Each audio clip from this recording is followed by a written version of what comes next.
Mi alma anhela contigo estar, mi corazón canta una canción de libertad.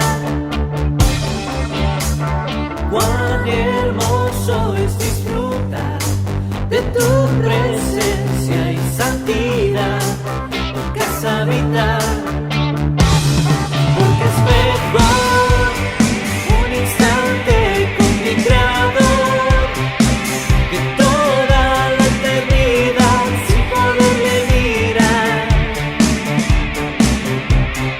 Él es mi sol.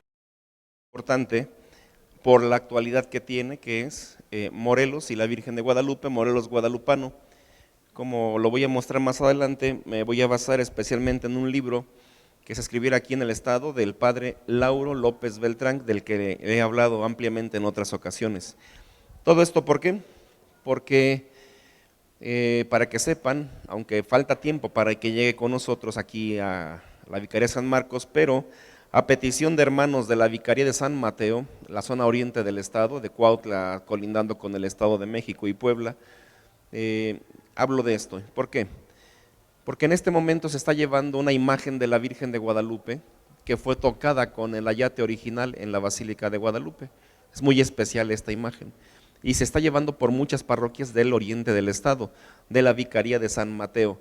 Y entonces, como para que se ayuden un poco, porque tienen preparaciones antes para recibir la imagen, como para que se ayuden un poco, sirva esta breve charla sobre la Santísima Virgen y nuestro estado. Les quiero primero presentar algunas imágenes de aquellas zonas, de las grandes fiestas que se hacen para recibir precisamente esta imagen. Esta imagen es la que está en este momento en el oriente del estado, recorriendo estas tierras nuestras.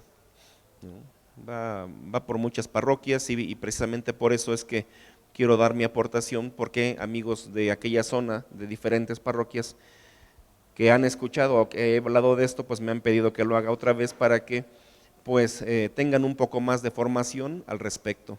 Son algunas imágenes de dónde ha sido llevada esta imagen que les digo, ha sido tocada con el original que está en la Basílica de Guadalupe.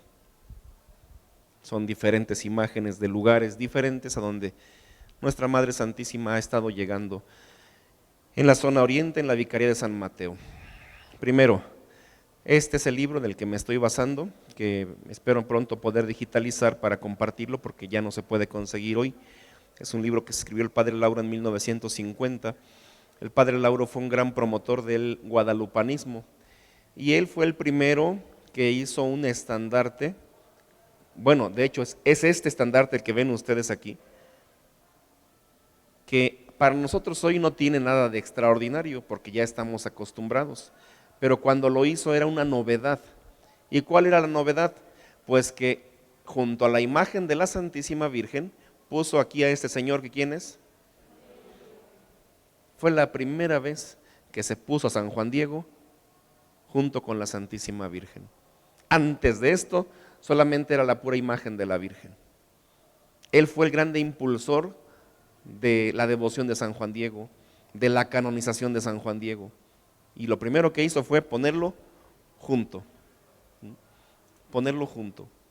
en un congreso eucarístico que hubo en Cuautla, con el congreso eucarístico parroquial, con permiso de su párroco. Él era el vicario, con el permiso del párroco, del padre Lorenzo Vergara, y del obispo de aquel tiempo, que era el señor obispo Francisco González Arias. Se hace este congreso eucarístico parroquial, y para este congreso manda pintar este ayate, este estandarte, con esta novedad: San Juan Diego aparece junto con la Santísima Virgen. Y a partir de ahí el padre Lauro dedicará su vida para hacer investigaciones, para que puedan llevar a conducir a que se llegue a la canonización de San Juan Diego, como felizmente ya ha ocurrido. Seguro el padre Lauro, pues en el cielo con San Juan Diego, pues ahora tendrán mucho de qué platicar. El padre Jorge Loring, un español que escribió muchos libros y que ha dado muchas conferencias, en uno de sus videos que aparecen en YouTube, ya murió, en paz descanse, pero dice que cuando viene a México a investigar de la Virgen de Guadalupe, va a buscar a la persona que más conoce de la Virgen de Guadalupe, dice el padre Loring, Jorge Loring, el jesuita español. y es el que más conoce desde su punto de vista del padre Loring, el padre Lauro López Beltrán de la diócesis de Cuernavaca. Me encontré con él, dirá en el video, y estuvimos hablando durante 9 horas ininterrumpidas de la Santísima Virgen sin darnos cuenta, sin darnos cuenta. Se les fueron 9 horas y ni cuenta se dieron a qué hora se les fueron esas horas por estar hablando de la Santísima Virgen, porque ambos eran grandes guadalupanistas. Aquí, por ejemplo, tenemos unas imágenes cuando este es el padre Lauro, cuando el padre Lauro pide que se bendiga las instalaciones de una casa, de un lugar que van a ser las oficinas de la revista Juan Diego. Ahí se va a publicar durante algún tiempo una revista que tiene como finalidad dar a conocer diversos aspectos históricos de San Juan Diego. Y el que está bendiciendo el lugar es Monseñor Alfonso Espino y Silva, cuarto obispo de Cuernavaca. Aquí están bendiciendo las instalaciones. Esto es, para los que son de aquí de Morelos o de conocen un poco Cuernavaca, esto está en la calle de Galeana. Ubíquense en el Zócalo, van bajando, está la plazuela del Zacate, y después la siguiente esquina, no llegan a la siguiente esquina que creo que es Motolinía, antes bajando a mano izquierda, hoy creo que son unas instalaciones de un sindicato de educación o de seguridad social, no me acuerdo de qué es, pero es un sindicato ahora lo que ocupa ahí. Esas eran las instalaciones de la revista Juan Diego que aquí Monseñor Espino y Silva está bendiciendo en ese momento. La Virgen siempre ha estado cerca del pueblo mexicano, la Virgen siempre ha estado en el corazón de los mexicanos. Desde nuestra más tierna edad todos hemos sido inculcados en el amor a la Madre del Cielo. Desde más pequeños siempre hemos tenido esa oportunidad. Por ese motivo, no sé, una vez por ejemplo cuando con don Florencio Olvera estábamos en Roma, en la plaza de San Pedro, en la Basílica de San Pedro, ahí hay una imagen, una capillita a la Virgen de Guadalupe, y él va a celebrar la misa y lo estamos acompañando varios de aquí de Morelos. Cuando vamos empezando nos dice que el canto de entrada sea la guadalupana, y nos pusimos a cantar la guadalupana, pero pues un cachito nada más, no pudimos seguir. ¿Y por qué no pudimos seguir? ¿Cómo que no la sabían, doña Rosita? ¿Cuánto optimismo derrocha usted? No, completa no la sabemos, el problema. Y tengo la grabación, se nos quebraba la voz. No podíamos, o sea, si en mi caso, desde niños, en la madrugada íbamos a darle mañanitas a la Virgen y después tener que estar tan lejos cantándole a nuestra madre por allá, pues se acordaba uno de todo, la emoción, dice el hermano Ángel, pues sí. Qué bárbara, doña Rosita, Nuestra Madre Santísima. La Virgen se aparece en 5 ocasiones. La primera es el 9 de diciembre de 1531 a San Juan Diego. Va a haber sucesivas apariciones hasta que en la última es el 12 de diciembre de ese mismo año 1531. Ahí estampará su imagen de una manera milagrosa, imagen que se quedará en la casa del obispo de don Fray Juan de Zumárraga, y tiempo después cuenta el padre Lauro que de México venían a evangelizar aquí, en Morelos. Entonces la aparición fue el martes, la primera aparición fue el sábado 9 de diciembre. ¿Cómo se sabe que era sábado? Porque Juan Diego iba al catecismo y iban los sábados, ¿no? Entonces hasta el martes es el 12, las apariciones terminan el 12 de diciembre, martes 12. Al siguiente fin de semana los frailes vienen a Morelos y avisan que ha habido la aparición y que un 26 de diciembre se va a hacer el traslado solemne hacia el Tepeyac, donde ella quiere estar, y entonces los tlahuicas, antepasados nuestros, pues van a preguntar si pueden ir, y podemos ir nosotros también al traslado. Pues sí, y se fueron, y todavía cada 26, por ejemplo, los franciscanos lo recuerdan mucho, porque Zumárraga era franciscano, porque los frailes primeros eran franciscanos. Cada 26, incluso hemos ido nosotros a la Basílica de Guadalupe, Hay mucha gente que va ese día para recordar el traslado que se hizo de la Virgen, de su imagen.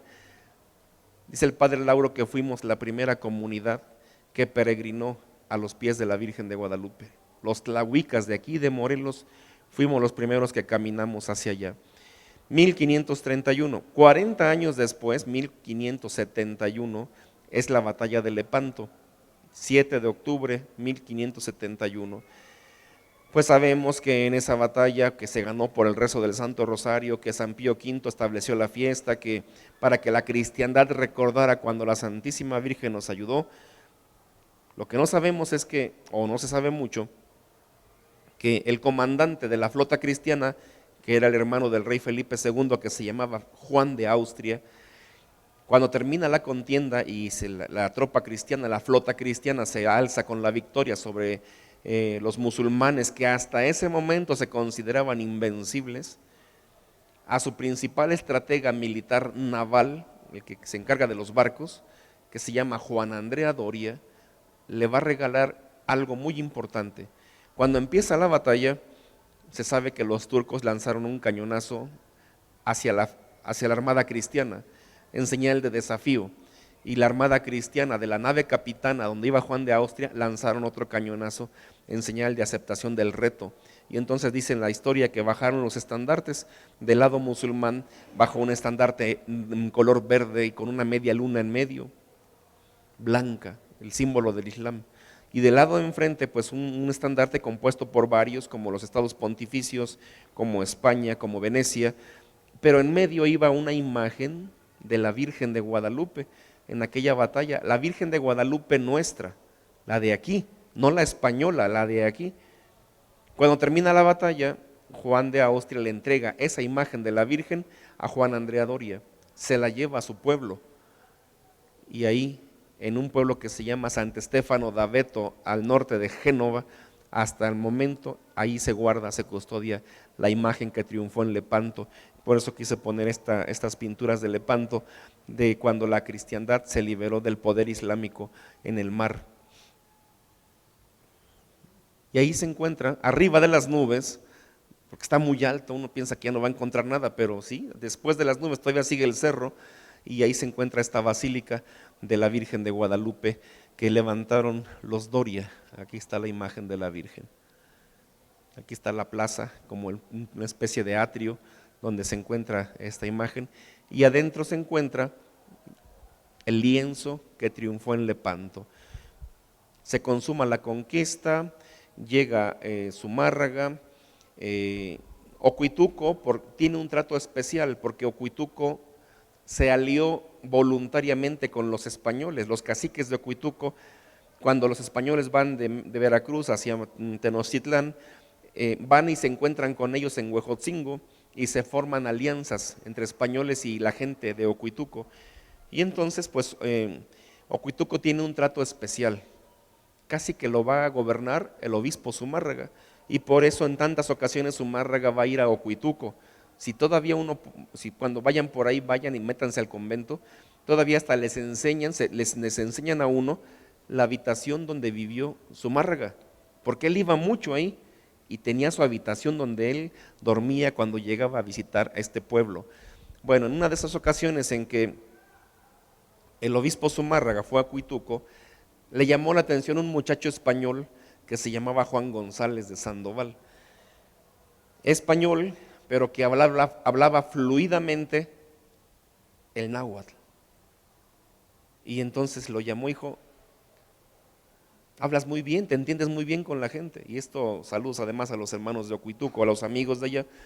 Esto le llamó la atención y le pidió: vente conmigo a México, porque yo tengo que hablar con los indígenas, pero ya estoy grande, ya no me entran las palabras, me cuesta mucho, no he podido aprender su lengua. Acuérdense, España no obligaba a la gente que aprendieran el español, los trataba, los asistía en su idioma, ¿no? Aquí en Tejalpa ya les he dicho, la gente seguía hablando náhuatl, los frailes, los padres eran los que aprendían náhuatl, no la gente aprendía español, sino el cura venía y aprendía náhuatl aquí para poder comunicarse con la gente. Y entonces el obispo le pide a Juan González de Sandoval que lo acompañe para que él sea intérprete. Por ese motivo, cuando dice el Nican Mopogua que Juan Diego es enviado para que hable con el obispo, a la primera persona que van a buscar no es al obispo, al primero que van a buscar es a Juan González de Sandoval, que se habían llevado de aquí de Morelos, de Ocuituco, para que tradujera, porque Zumárraga no hablaba náhuatl y Juan Diego no hablaba español. Ahí nada más iban a estar viendo los dos. Tenía que ir un intérprete, un traductor, y ese era un muchacho español que se llevaron de aquí de Morelos para que fuera el intérprete. Después, cuando se funda la Pontificia Universidad de la Nueva España, él va a ser, se va a meter a estudiar ahí y terminará siendo sacerdote, don Juan González de Sandoval.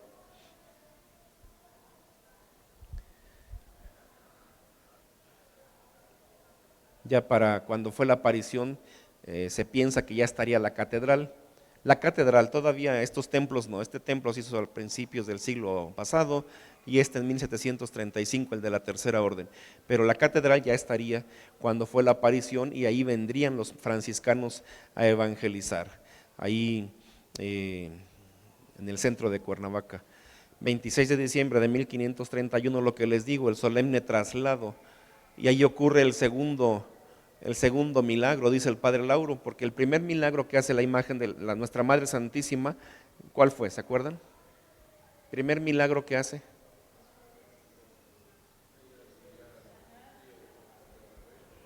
Tiene razón, pueden ser las flores, sí, cierto, ¿no? Pueden ser las flores. Entonces, si tomamos como base el milagro de las rosas, pues el segundo sería la sanación de Juan Bernardino. Y entonces el siguiente milagro, cuando hacen el traslado, se sabe que los indígenas van haciendo danzas en honor de la Virgen, y unas danzas llevan las flechas y los arcos, y en una de esas a alguien se les suelta un flechazo y le va a dar al otro enfrente en la garganta, y rápidamente se les ocurre llevarlo ante la imagen de la Virgen, se la sacan y el hombre sana ante esta imagen de la Virgen Santísima. Dice el padre Lauro, pues entonces, que en este traslado participaron por primera vez habitantes de Morelos, 26 de diciembre de 1531. Imágenes novohispanas, imágenes de nuestros antepasados, llenas de simbolismo. Por ejemplo, esta imagen el águila sobre un nopal, que representaría pues cuando se asentaron los aztecas en el Valle de México. ¿Dónde más la vemos? En la bandera, y realmente lo que representaban ahí, la bandera de México, la bandera representa México, lo que representarían ahí es que México está a los pies de la Santísima Virgen, a los pies de la Santísima Virgen, y aquí están los indígenas sosteniendo con amor esta devoción. Pero después llegó, pasado el tiempo, un impugnador, una persona que negaba las apariciones, y qué bueno que lo hizo, qué bueno que las negó, porque entonces puso a mucha gente del tiempo aquel a que se pusieran a investigar si era cierto o no lo que el hombre decía. El primer impugnador fue Francisco de Bustamante, que empezó con sus cosas, y entonces frente a él, Fray Alonso de Montúfar levantó un proceso en su contra, y él fue el que empezó a estudiar y a investigar lo referente a la Santísima Virgen. Hoy se han encontrado muchos documentos muy antiguos que hablan sobre la historicidad de las apariciones de la Virgen, que no son un invento, sino que desde el primer momento ya se empezó a escribir. Uno de ellos, lo más importante, recomendados para los hermanos de la Vicaría de San Mateo, uno de ellos es el Nican Mopogua, el documento más antiguo y seguro el más importante para conocer las imágenes de la Virgen, su aparición, escrito por Antonio Valeriano en 1560, o sea, muy cercano a la aparición. Imágenes novohispanas de la Santísima Virgen que les encantaban a nuestros antepasados. En esta imagen podemos ver cómo se está pintando la Virgen, porque siempre se consideró su origen sobrenatural por muchos motivos, y que con el paso del tiempo y el avance de la ciencia se viene consolidando eso, porque la ciencia no puede explicar un montón de cosas que se giran alrededor del ayate, y les gustaba a nuestros antepasados estas imágenes. Hay muchas de diferentes estilos, pero representando lo mismo. ¿Qué vemos aquí?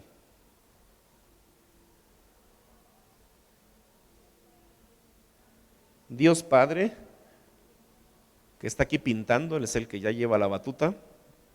Aquí está Dios Hijo, que como que le estuviera aconsejando, como que le estuviera diciendo, píntale aquí, hazle más bonito por acá. Y el Espíritu Santo, que también está aquí. Realmente la pintura nos está diciendo, esta pintura, que esta imagen de la Virgen de Guadalupe fue pintada por la Santísima Trinidad. Y así como ya hay muchas medievales, no, virreinales en México, que le reencantaban a nuestros antepasados, les gustaba mucho ese tipo de imágenes. Y aquí una cuestión muy importante para nosotros morelenses. El chapitel del Calvario levantado por los franciscanos en 1538, solo era la estructura, la iglesia de aquí pues no existía, esto era como la parte norte, más al norte de Cuernavaca, no existía, aquí había una fuente pues para los animales, para la gente que llegaba, acuérdense pues que se movía la gente por caballos, y por eso había fuentes en varios lugares para que pudieran tomar agua y la misma gente también se pudiera abastecer. La iglesia del Calvario no existía, es posterior, la iglesia se construiría allá por 1900, hay fotografías como se va levantando apenas por esas fechas. Pero en 1772, el 15 de mayo, un sacerdote colocó la imagen de la Virgen de Guadalupe aquí, poniéndola lo más al norte de Cuernavaca y lo más alto además, como faro para Cuernavaca, como luz para Cuernavaca, como la protectora de Cuernavaca, lo más al norte y lo más alto. Este padre, no tengo el nombre ahorita, se me pasó, hizo muchas cosas por Cuernavaca, como yendo hacia Atzingo, saliendo por Compositores, ahí él hizo un puente. Donde termina la bajada de Chalma, la subida a Chalma, que cuando termina, ahí está la curva. Ahí en esa curva hay un puente. Y hasta hace algunas décadas, dice un historiador morelense que fue abuelo de un gobernador, ya se me fue el apellido, Ángel, Estrada Cajigal, en un libro sobre Cuernavaca, don Vicente Estrada Cajigal, gracias, contaba que allá había una placa que señalaba el puente y decía, querido paseante, o caminante, creo que decía, querido caminante, si este puente te ha ayudado en algo, detente un momento y reza un Ave María por mi alma. Fíjense qué bonito. Detente un momento y reza un Ave María por mi alma. Allí en ese puente que uno pasa y ni sabe que es puente, no sabe qué pasa ahí la barranca abajo, pero él mismo fue el que puso la imagen de la Virgen aquí. Y a partir de ese momento, hermanos, los morelenses le tuvieron mucho cariño a esta imagen, porque les digo, estaba en la salida norte de Cuernavaca, lo más alto y lo más al norte de Cuernavaca. Uno de los títulos de la Virgen es norte fijo de la iglesia, ahí está el norte y en lo más elevado que había. Y desde el primer momento la gente recibió esa iniciativa de ese padre con mucho cariño. A la Virgen la cuidaron siempre, la amaron. La gente que venía de los pueblos del norte pues pasaban. Tradicionalmente se habla de que Cuernavaca tiene 12 pueblos y algunos de ellos venían del norte, como Tlaltenango, como Tetela, como Ocotepec, Chamilpa y Aguatepec. Los demás estaban en el centro y en el sur, como Amatitlán, como Chapultepec, como San Antón, como Buenavista del Monte, como Chipitlán, pero los del norte pues entraban y salían y pasaban primero a saludar a la Santísima Virgen. Por eso, no sé si alguien ha ido a alguna fiesta ahí el 12 de diciembre ahí, que ni se puede pasar, de tantísima gente que hay desde el día anterior, tanta gente que va a mostrar su cariño a la Santísima Virgen en ese lugar tan bonito además. Un lugar que identifica a los morelenses, un lugar que nos ayuda a comprender lo que somos y un lugar también que pues es referente para todos nosotros. Los que hemos crecido por aquí, pues tenemos un cariño muy especial porque es parte de la tradición de Cuernavaca, este chapitel, la imagen de la Virgen. Yo pienso que la mayoría hemos pasado, hemos estado aquí en algún momento, hemos participado de alguna celebración en el honor de la Virgen Santísima, que ella que es la patrona, la cuidadora, no la patrona, la que cuida Cuernavaca, la guardiana, pues nos siga cuidando, que nos siga fortaleciendo a nosotros. 1774, los Borda inauguran su residencia en Cuernavaca, que es el Jardín Borda. Los que hicieron la iglesia de Santa Prisca han hecho su casita aquí en Cuernavaca, que es el actual Jardín Borda. Y entonces, como era gente católica, ya saben ustedes que Santa Prisca, por ejemplo, la hicieron para que el hijo de don Manuel de la Borda dijera su primera misa. Imagínense, para que el hijo hiciera su primera misa le hicieron esa capillita. Y ya aquí se hicieron su humilde casita. Y como era gente católica, se acostumbraba que tuvieran en su casita su capillita. Y su capillita es la que está a un lado, la iglesia de Guadalupe, el Sagrario se llama, la capilla de los Borda. En 1783 se concede el permiso de construcción del santuario, que es este que se ve aquí a un lado, que está a un ladito pues, ahí de los Borda. Cuando se hace en la inauguración, no recuerdo ahorita si de la casa, del Jardín Borda o de la iglesia, los Borda, que tenían mucho dinero, mandaron traer juegos pirotécnicos de España, y fue la primera vez que en México se echaron cohetes y se echaron cosas de pirotecnia ahí en ese lugar por los Borda, que dinero pues les sobraba y tenían la posibilidad de poder hacerlo. Seguimos con nuestra relación con la Virgen de Guadalupe. Como mexicanos pues la tenemos, ¿no? Sabemos el que empieza la independencia, el cura Hidalgo, Miguel Hidalgo el Costilla, pues es muy guadalupano y toma como estandarte a la Virgen de Guadalupe. ¿Quién le sigue, se acuerdan? Cuando matan a Hidalgo, ¿quién continúa? Don José María Morelos y Pavón, otro gran guadalupano, que incluso en los sentimientos de la nación, que escribirá por allá por Chilpancingo, él va a hablar con mucho amor de la Virgen de Guadalupe, que tendrá un regimiento estrella, élite, que se va a llamar el Regimiento Guadalupano, en honor a nuestra Madre Santísima. El cura Morelos, que estuvo aquí en Morelos, en Cuautla, pues era profundamente guadalupano. Cuando matan a Morelos, ¿quién toma su lugar? ¿Quién se acuerda? Don Mariano Matamoros. El del aeropuerto, ese mero. El del estadio de Xochitepec, ese mero. Que por si no sabían, era sacerdote también. También era sacerdote, don Mariano Matamoros. Era cura de Jantetelco, no sé si ubiquen ustedes, adelante de Cuautla está Mayuca, y en el camino hacia Jonacatepec, toma uno a la izquierda y ahí está Jantetelco. Él es cura de Jantetelco, él no se quiere meter para nada en las cuestiones bélicas, está al margen de todo, él no quiere. Lo han invitado Morelos, que era conocido suyo porque estaba en Cuautla, pues se veían a cada rato seguramente, lo invitó en varias ocasiones que se uniera a la insurgencia, pero no quiso el padre Mariano Matamoros. ¿Qué lo motivó a hacerlo? Su amor a la Virgen. Que un día llegaron tropas realistas, o sea, españolas, que ya venían llenos de masones y trataron mal a la Virgen de Guadalupe de su parroquia. Y eso le dio mucho coraje cómo trataron a la Virgen de Guadalupe, y como para quitar esa deshonra, él toma las armas en la insurgencia, junto con Matías Zavala, que era capellán de Tlayecac, también está ahí en esa zona cercana a Cuautla. Don Mariano Matamoros era profundamente guadalupano, también de Morelos, cura de Jantetelco. Por los hermanos que pronto van a recibir esta imagen, sépanlo, un antepasado de ustedes que era su párroco, fue gran guadalupano, y por el honor y por la honra de la Virgen, que no quiso permanecer indiferente, no podía estar después de que habían insultado a la Virgen, él decidió tomar las armas. Aquí ya me adelanté un poco porque Morelos es después de Matamoros, es después de Morelos.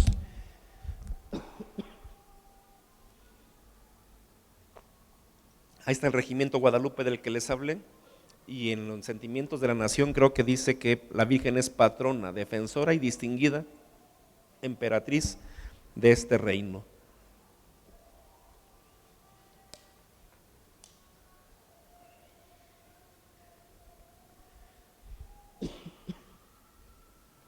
Nos vamos al imperio, al segundo.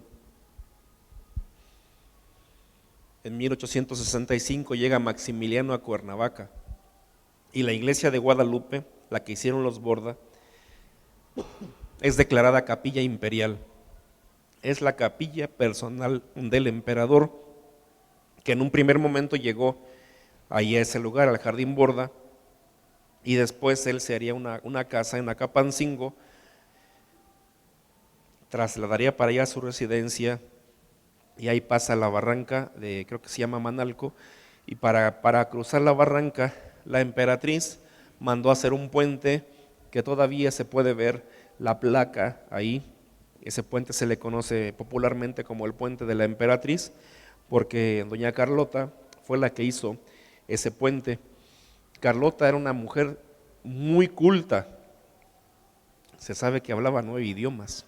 9 idiomas, ¿se pueden imaginar eso? La mujer era francesa, por supuesto seguro hablaba alemán porque esos eran austriacos, hablaba español, y el imperio austrohúngaro, pues, o el imperio de ahí de esa zona, pues tenía un montón de países ahí, como los checos, como los eslovacos, como los croatas. 9 idiomas hablaba la señora, era muy culta. Y ya después, en 1869, se crea el estado de Morelos. Por eso en 1969, o sea 100 años después, para conmemorar la erección del estado de Morelos, en Buenavista, al norte, afuera de la ciudad, se hace un estadio que recuerda los 100 años de Morelos. ¿Cuál será?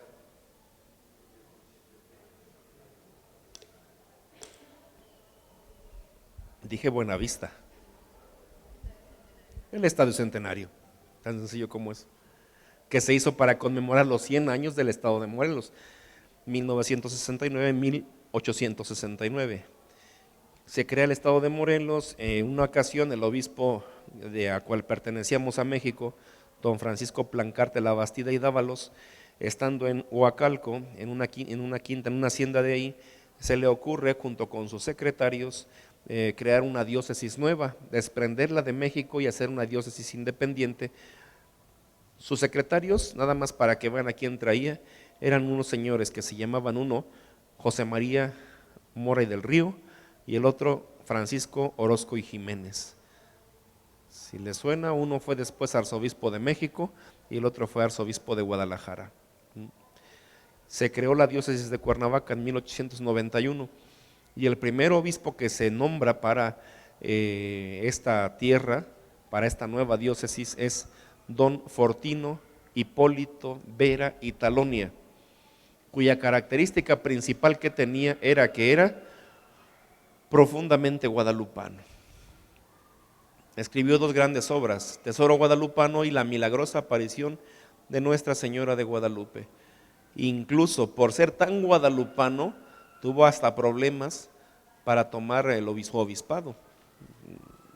Tomó, parece, como 2 años después de que lo nombraron obispo, por intrigas que había entre gente que, como hoy todavía, ¿no? Gentes que de repente no quieren aceptar las apariciones de la Virgen, y gente influyente, gente importante, lo boicotearon al primer obispo nuestro, que pues se preocupó siempre por la devoción a la Santísima Virgen. Segundo obispo de Cuernavaca, don Francisco Plancarte y Navarrete, sobrino del que pensó en la diócesis de Cuernavaca, Francisco Labastida y Dávalos, obispo de Cuernavaca el segundo. Él, nuestro segundo obispo, gestionó en Roma el oficio guadalupano, las oraciones que hacemos el 12 de diciembre.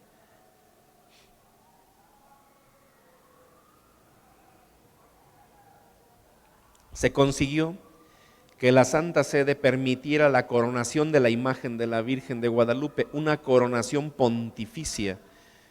Cuando se consiguió todo este permiso, nuestro obispo estaba en París. Había una exposición universal de arqueología y a él le gustaba mucho la arqueología, le gustaba mucho andar coleccionando un montón de cosas. Tenía algo que se llamaba colección Plancarte, que era un montón de ídolos, un montón de piedras que había. Antes, no sé ustedes, mis abuelos me contaban, iban arando la tierra y salían muñequitos, decían ellos, muñequitos verdes. ¿Y dónde están? Pues se los dábamos a los niños para que jugaran. Verdes, ¿de qué eran? Jade, eran jade. Pero pues no sabían qué era, ¿no? Se los daban a los niños para que jugaran, pues los perdieron todos. Pero en aquel tiempo mucha gente todavía tenía esos ídolos y Monseñor los juntaba, tenía una colección muy impresionante y en tiempos entonces de don Porfirio, esos son los años, lo mandaron a él representando a México a esa exposición universal de arqueología en París. Estando ahí es que le avisan que se ha permitido que se corone la imagen de la Virgen y entonces le encargan que compre una corona para coronar a la Virgen, lo que hará en la Casa Morgan, según relataba él, Casa Morgan, y se la va a traer a México, entre sus piedras, decía, y no pagué impuestos porque venía dentro de mis piedras. Era su orgullo de él que no haya pagado impuestos cuando trajo la imagen de la Virgen, cuentan las crónicas. Ahí está nuestro segundo obispo, igualmente profundamente guadalupano. Morelos se ha caracterizado por el amor a la Virgen que hemos tenido nosotros todos, el pueblo y nuestros pastores. Para que ubiquen más, entrando a la catedral a mano izquierda hay una estatua por ahí de un señor. ¿Y qué es este? Es él, don Francisco Plancarte. Esa imagen, esa estatua la hicieron las exalumnas del Colegio Juana de Arco en 1950. En el 1900 él fundó 2 colegios para la educación de niños, porque debido a la leyes de reforma de Benito Juárez, la educación se había terminado, y entonces él fundó 2 colegios para la educación de los niños morelenses, el San Luis, el Colegio San Luis para niños y el Colegio Santa Inés para niñas. En 1950 se cumplen 50 años de ese colegio y las exalumnas hacen unos festejos grandísimos y ellas son las que mandan a hacer esa estatua del benefactor de Morelos, no solo de ellas, sino de Morelos, nuestro obispo Francisco Plancarte y Navarrete. Tristemente este colegio en la pandemia cerró, en el 2020 cerró, un colegio de 120 años, pues no pudo sobrevivir. Es una pena. Aquí tenemos a un hombre que es nefasto para la iglesia e incluso para su estado, Tomás Garrido Canaval. Él fundó un grupo que se llamaba las Camisas Rojas. Él destruyó todo signo religioso en Tabasco, él era cacique de ella. Hay videos donde su gente están aventando imágenes, quemando crucifijos, rompiendo todo lo que esté a su alcance. Y una ocasión su gente, los Camisas Rojas, sabiendo que aquí en Cuernavaca se encontraba el monumento a la Virgen de Guadalupe público más antiguo del país, vinieron a Cuernavaca. Escuchen bien lo que dije, monumento público más antiguo a la Virgen de Guadalupe, público, o sea que está en la calle, que no está dentro de una iglesia. Pensemos, a lo mejor alguien dirá, pero ¿y los misterios de la calzada de los misterios se hicieron después? O sea, aquí en el Calvario tenemos lo más antiguo que hay en México y por eso estos vinieron aquí a querer destruir la imagen de la Virgen. Pero los tlahuicas, pues que en aquel tiempo pues no andaban con miramientos, cuando vieron que esos andaban por ahí rondando, se juntó la gente inmediatamente y los corrieron a los tabasqueños Camisas Rojas que querían tocar nuestra imagen de la Virgen.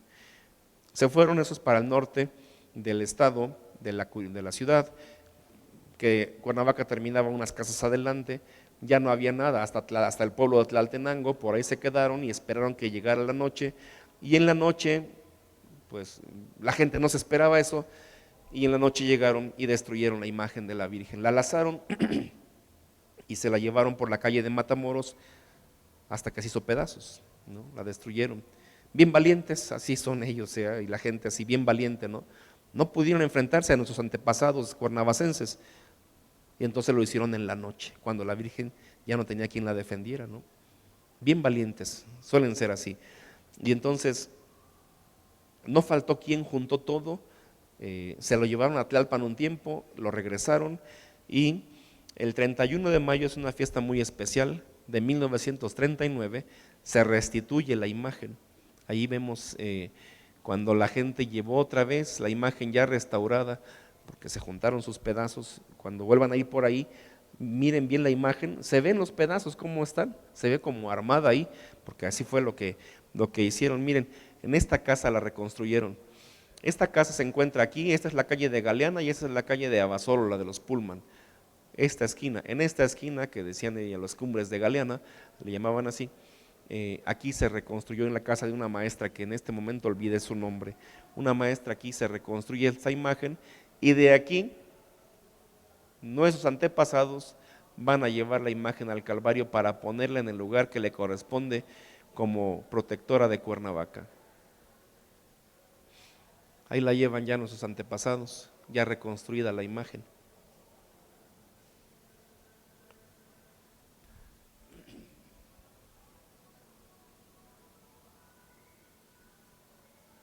Aquello fue una fiesta, porque los morelenses de la época iban a colocar la imagen de nuestra madre en el lugar que le correspondía. Fueron miles de personas y tomando en cuenta la época, esos miles de personas pues era un montón de gente. No teníamos la población que tenemos hoy, ¿no? Aquí mientras están terminando de fijarla, la fijaron también que no se puede quitar, que cuando restauraron ahí que la quisieron quitar no pudieron quitarla. No la pudieron quitar, no sé si sabían eso. La tuvieron que cubrir porque no pudieron quitarla. Qué bueno. Y mientras la están fijando, pues aquí están niños cuernavacenses que fueron a acompañar, si alcanzan a ver con sus velitos las niñas, ¿sí ven? Sus velitos. Y en otras fotos que hay por ahí se ven incluso muchos de ellos descalzos. Y aquí está este amigo que quién sabe quién sea y quién sabe qué esté diciendo, pero se ve que está ahí predicando con injundia. No sé si alcanzan a distinguirlo el hombre, quién sabe quién sería. No dice en el libro de Don Tomesto, no dice quién es, no dice qué andaba haciendo ni diciendo, pero se le ve al hombre lleno de fervor hablando, seguro de la Virgen de Guadalupe. Este lugar siempre ha sido muy especial para los que nacimos en Cuernavaca, hermanos. Siempre ha sido muy especial para todos. Antes, cuando China no nos había invadido, pues ahí se iba no solo a comprar pan, sino a comprar, como en Tlaltenango también, pues los jarritos, las cosas que traían de otros estados, de otros lugares a vender. Y hablando, ya fijaron la imagen, la están fijando, aquí están trabajando ya, y la gente aquí está esperando a que la pongan, seguramente para, no sé si la van a bendecir, si van a cantar, si, quién sabe qué pasaría. Qué bonito de haber sido estado ahí. Y en el libro no explica bien qué hubo, pero pues ahí están las fotos. Y seguimos hablando de la relación de Morelos con la Virgen de Guadalupe. De aquí de la diócesis es el padre Lauro López Beltrán, que es el grande difusor del guadalupanismo. No nació en Morelos, nació en el Estado de México, pero aquí en esta diócesis fue que se educó, que se formó y aquí fue sacerdote. Apenas lo nombraron sacerdote, lo mandaron de vicario a Cuautla con el padre Lorenzo Vergara, que estuvo mucho tiempo ahí. Y es ahí donde va a mandar pintar el estandarte que les dije, con Juan Diego a los pies de la Virgen. Primera ocasión en que aparecerán los dos juntos. Antes solamente era la Virgen de Guadalupe nada más. Por el padre Lauro es que empieza a aparecer San Juan Diego, e incansablemente va a empezar él a promover el culto, la devoción a la Santísima Virgen. Ahí está el estandarte, miren, y ahorita les enseño la imagen, la recorté y se ve mejor. Es el principal promotor de la canonización de San Juan Diego. Aquí también se ven las niñas, ¿sí ven? Descalzas, ¿no? Aquí está la imagen, él es el padre Lorenzo Vergara, que era el párroco de Cuautla, y aquí está el padre Lauro, recién ordenado. Sí, él hizo mucho bien y promovió mucho el culto a la Santísima Virgen. Esta imagen es el que tiene la portada de su libro, Morelos Guadalupano. La mayor parte de lo que les estoy diciendo lo tomé de ahí, del Morelos guadalupano, el vicario y el párroco, don Lorenzo Vergara. El padre, yo la verdad nunca voy a entender cómo era él, pero el padre andaba por todas partes. Se codeaba con medio mundo, con presidentes, con obispos, con el papa. Yo no entiendo cómo lograba hacer eso. El hombre siempre andaba mega ocupado. Se sabe que él llegó a tener hasta 20 asistentes, 20 personas que lo asistían para un montón de cosas por la cantidad de cosas que tenía que hacer el padre Lauro. Por ejemplo, ahí está con el Papa Pío XII. Le está presentando su proyecto de San Juan Diego y el Papa bendice ese deseo que él tiene de dar a conocer a San Juan Diego y de buscar su canonización. Y así, andaba por todas partes, les digo. Otro referente de la Virgen de Guadalupe y San Juan Diego lo encontramos en el señor obispo don Florencio Olvera Ochoa. Un día los señores obispos de México quieren hacer una capilla de la Virgen de Guadalupe dentro de la Basílica de San Pedro. Uno entra y está el nivel primero, el nivel de calle, vamos a llamar así, donde se hacen las misas con el Papa. Debajo hay otro nivel en donde hay muchas capillitas y donde hay muchas, como donde se han sepultado los papas. Y todavía debajo hay otro nivel donde encontraron los restos de San Pedro. Los señores obispos mandaron a don Florencio para que gestionara que la Santa Sede nos permitiera un espacio para poder tener una capilla a la Virgen de Guadalupe. Por diversos motivos en ese momento no fue posible. Tiempo después retomaron el tema y volvieron otra vez a mandar a don Florencio, que en ese tiempo él era el rector del Colegio Mexicano en Roma, rector del Colegio Mexicano. Lo mandan otra vez. Y ya cuando lo mandan, el espacio que le habían echado el ojo, había un espacio grande, ya le habían echado el ojo a los obispos mexicanos, ya no estaba disponible, ya se lo habían asignado a no sé quién y ya no se podía. Y entonces de los que estaban ahí encargados en la Santa Sede, le dijeron, pero mire, tenemos este otro, si le interesa, a ver, vamos a verlo. Y ese otro espacio que le mostraron, resulta que está debajo del altar de San Pedro y sobre la tumba de San Pedro.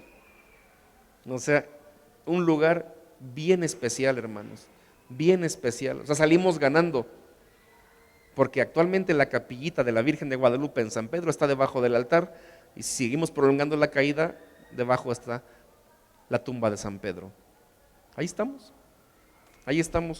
Y todo fue por don Florencio gestionado, representando a los obispos de México, que fueron los que le pidieron que hiciera estas gestiones en la basílica. Cada miércoles el Santo Padre tiene una tradición de dar catecismo, de hablar de alguna cosa de catequesis al pueblo de Dios. Y después de que da alguna explicación y que saludan quién sabe cuántos idiomas a la gente que anda por ahí, los obispos pueden pasar a saludar al Santo Padre, pero solo a saludarlo, ya, saludan al Santo Padre y se van. Pero ¿quién conoció a don Florencio? ¿Creen que nada más lo iba a saludar? ¿Creen que se le iba a perder? No, pues ¿a qué horas? No, don Florencio era con colmillo retorcido, tenía el colmillo retorcido.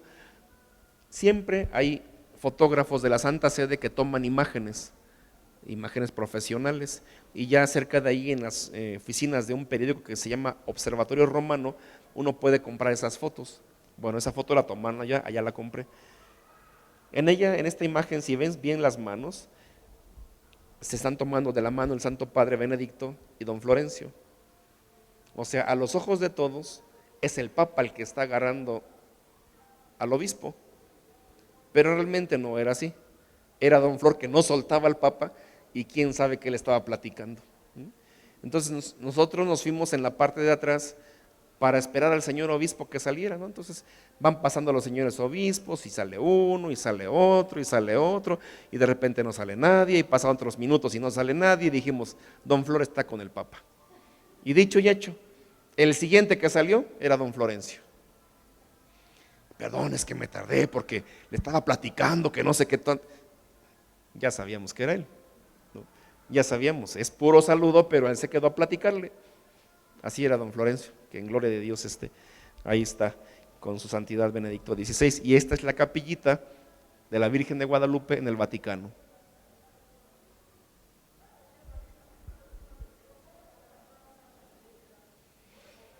En la que tuvo mucho que ver un obispo nuestro.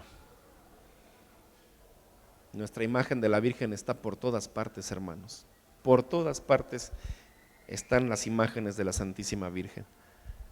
Y aquí ya sabemos, porque hemos ido, pues aquí está la cuarta basílica dedicada a nuestra Madre Santísima. Cuarta basílica que porque se empezó a hundir y todo, ya sabemos, se tuvo que hacer una nueva y se tuvo que hacer el traslado el 12 de octubre de 1976 hacia esta nueva basílica. Aquí está la imagen de la Virgen Santísima ahora. De aquí se trajo la imagen que anda recorriendo el oriente del estado de Morelos para que pues se promueva la devoción a nuestra Madre Santísima, que ella desde el Tepeyac siga bendiciendo a este pueblo que la ama y que a lo largo del tiempo ha estado tan unido a ella. Pues pienso que terminamos ahorita con esto y vamos a dar unos avisos nada más. Ojalá y que esta breve exposición sirva a los hermanos de la zona oriente especialmente, y después porque me lo han pedido, voy a digitalizar el libro del Padre Lauro para compartirlo en PDF para quien lo quiera leer íntegro. Gracias a todos por su atención, saludos a todos los que nos siguieron en la transmisión y vamos a dejarle aquí.